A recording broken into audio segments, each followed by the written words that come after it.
Hi hello and welcome to Harshila Aanya diaries. మేము ఈ channel start చేసి 45 డేస్ అయిందండి. ఈ 45 డేస్లోనే మాకైతే 500+ ఫాలోవర్స్ అయ్యారు.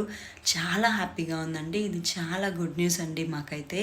సో మేమైతే 500+ సబ్స్క్రైబర్స్ అయిన సంతోషంలో జనరల్గా అందరూ కేక్ కట్ చేస్తారు కదండి, మేమైతే స్పెషల్గా పిజ్జా కట్ చేయాలనుకున్నామండి. అందుకే మా ఊర్లో ఉండే ఒక హోటల్కి అయితే వచ్చేసాము. ఇదండి పిజ్జా అయితే ఆర్డర్ చెప్పేశాము. అందరూ కేక్ కట్ చేయడం అయితే నార్మలే కదండి, మేమైతే స్పెషల్గా పిజ్జా కట్ చేయాలి అని చెప్పి అనుకున్నాము. సో మేము పిజ్జా అయితే ఆర్డర్ చెప్పేసామండి. ఇక్కడే చిన్న ట్విస్ట్ ఉంది. అదేంటో మీకు తెలియాలంటే, మీరు కొంచెం సేపు నవ్వుకోవాలంటే ఈ వీడియోని ఎక్కడా స్కిప్ చేయకుండా లాస్ట్ వరకు చూడండి. Thank you for supporting us. Thank you so much.